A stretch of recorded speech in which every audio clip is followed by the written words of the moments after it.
What's better than a Land Cruiser? Well, how about a turbo diesel Land Cruiser? Yeah, that's what we got. We're going to take a full walk around. We're going to look at the custom armor that goes all the way from front to back under this vehicle. We're going to look at the custom front bumper as well as the custom turbo diesel conversion.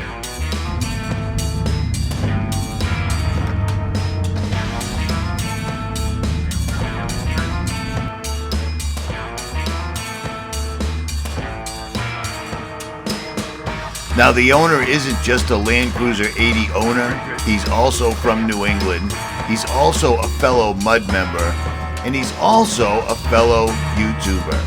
And he is not afraid to take his truck out and get it dirty. And I love that. And fairly soon, he'll be taking his truck out to get it dirty with my truck. But until then, check this out.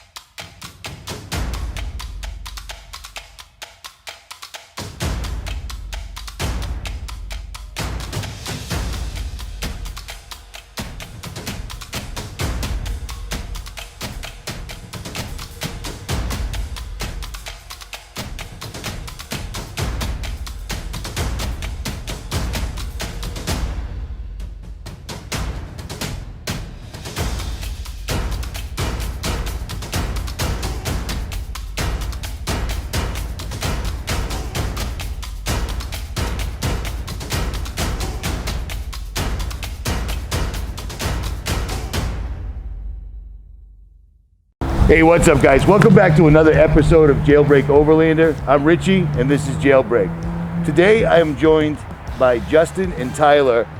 Brother, what year is this? This is 96. Started 96? life as a gas and it's diesel converted now. How many miles are on it? Right now the chassis got like 215,000 miles and the Okay. motor's got about 175. And what? And from your research, how far do the diesel motors go on mileage?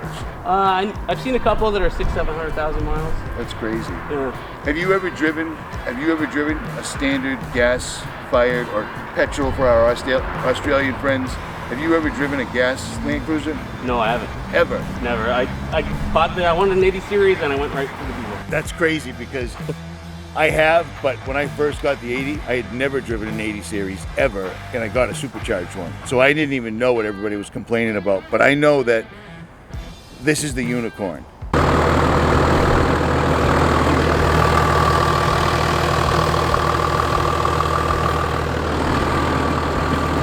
Okay, so right off the bat, not only do you have a unicorn 80 series, but you have a bumper that nobody else has. You want to tell us about this?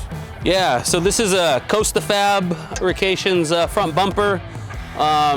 Like you said, Rich made some bumpers for a while and now they're kind of getting harder to come by, but it's all really high quality hand built. He built in the pockets for recovery. Which is phenomenal. Yeah, phenomenal.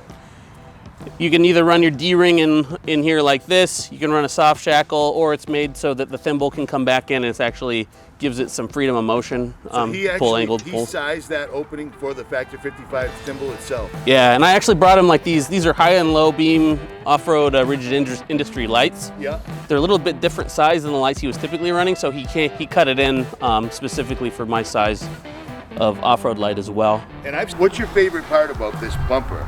I love the recovery pockets, but also he put in, we've got canoe tie downs where I do put a canoe on the roof sometimes.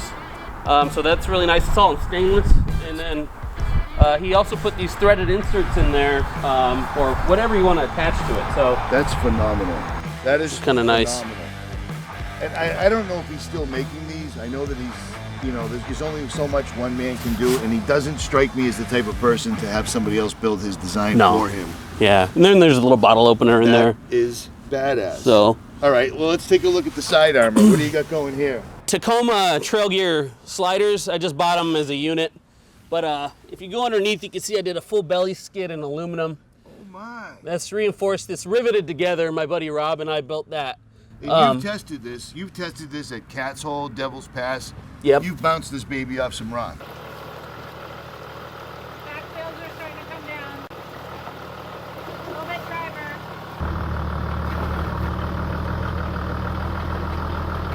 Yeah, it's sat on rocks a bunch, and it all works. It's in 2 pieces, so you can just hand lift it.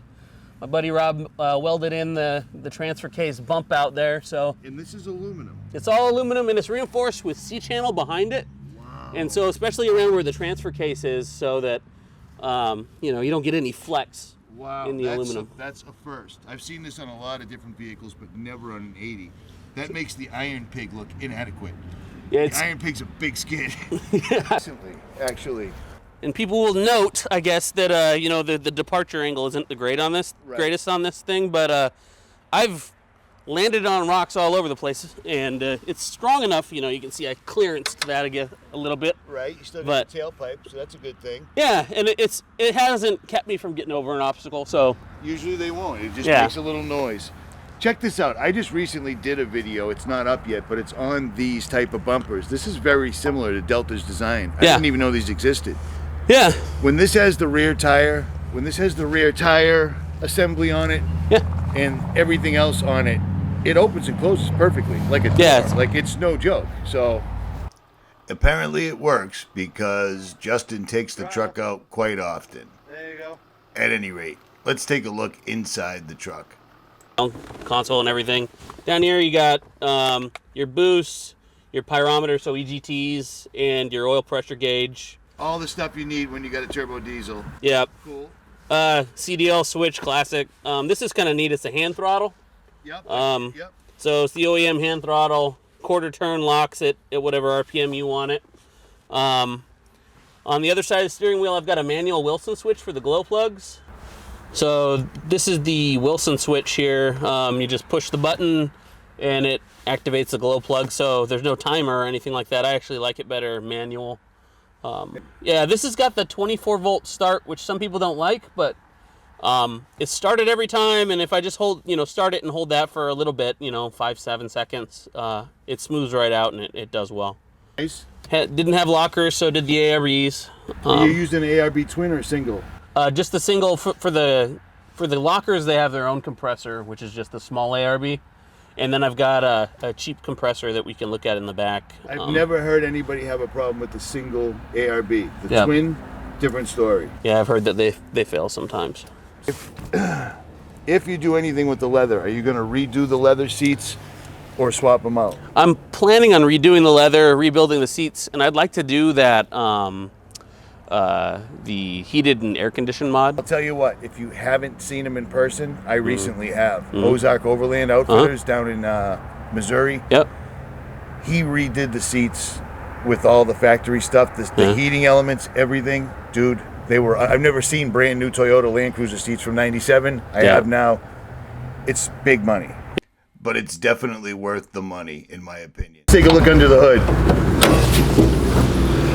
Oh my goodness. Justin, what are we looking at here, brother? So the engine's a 12-valve 1HDT turbo diesel. That's the desirable one, correct? It's my favorite one. There's no electronics on it.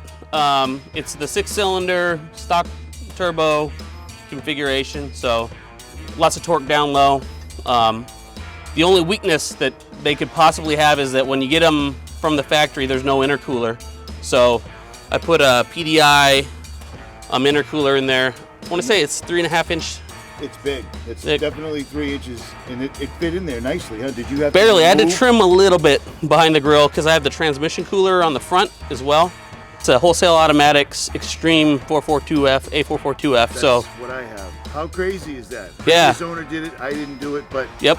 My truck shifts like a race car. Yeah. It pulls hard. It does. There's no slop. There's no nothing. So I'm guessing you've got the same. Yep. It's got the heavy-duty torque converter in it. It's got the manual valve body, the 3rd and 4th gear lockout. All that awesome stuff. Okay. So did you have this made? This is definitely not factory. No, I just had that done. So I had the misfortune, I guess, of blowing up a turbo a couple months ago. I think I saw that, but if I remember correctly, you caught it before it nuked, right? No, it nuked, but it nuked on the hot side, so I got fortunate there.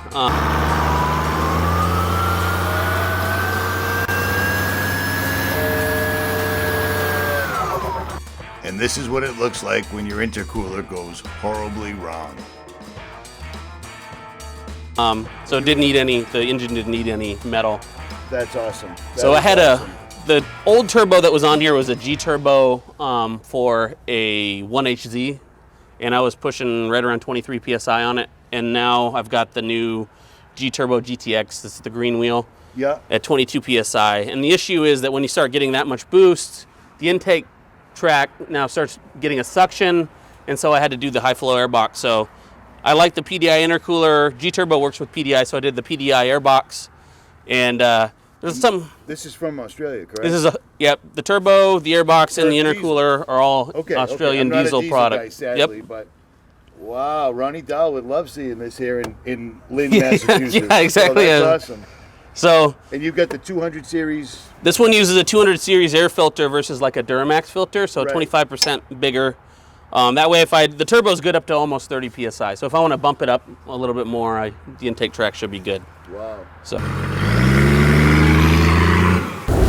Okay, I noticed that you mounted your winch controller under here. Does that work out well? Yeah, I've got the wireless module. I actually just got it for Christmas, so you can just throw that in there and close the hood. You don't have to deal with the wire, and just protects us.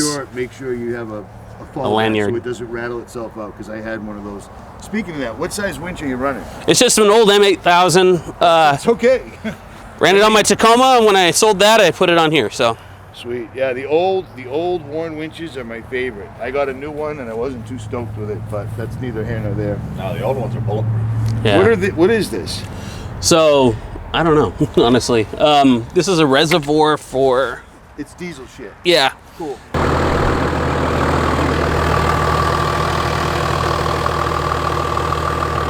Okay, what do we got for tires on here, brother? Oh, I got the Goodyear Duratrax in the 315s. Duratrax's a decent tire. I ran those on my Jeep forever, man. I haven't had a flat with them yet. I obviously want to swing out with a full-size spare, but so far I haven't had any issues with them. They do really well in the snow and ice, so. Yeah. OEM axles, OEM gears in the axles. I'm still running 410s in here. Okay. And haven't had an issue just because of the G-turbo and everything. I'm making enough power that it works out fine. The 2.5-inch exhaust that's tucked up above the frame rail. For the rocks. I forgot you have to have a custom exhaust because of the turbo. Yeah. So just went to an exhaust shop, and we were kind of seeing how the routing can go. The stock routing comes outside the frame, goes back inside the frame, then comes back outside the frame. We just straightened all that out. Wow. And so totally protected. Yeah, so it's protected. That enormous skid. That skid is brilliant. Hey, what are we looking at? Anything going on up here? So we got the Slinky 75mm intermediate kit. Do you love them? I like them a lot. It's the stage 1, but that valving on the icons is, I really enjoy it. And you have the icon shocks all the way around? Yep. Adjustable remotes? No remotes, no adjustable, just the plain Jane, the 2-inch non-remote. Caster plates, so he already cut the bottoms. Yep. Old man Emu holding up the front. So it's the Old Man Emu steering stabilizer, but the Slinky shocks and springs. Beautiful. And just like that, he started up the truck and drove out of my life forever. No, I'm just kidding. We only had a certain amount of time to get this entire thing done. I did it in my backyard. Justin's got a nice truck, and he actually uses it. You can find him on Lumpski on YouTube, Instagram, and I Hate Mud. I will pin links in the comment section below if you're so inclined to follow his channel. If you enjoyed this video, make sure you hit that like, share, and subscribe button. I am out.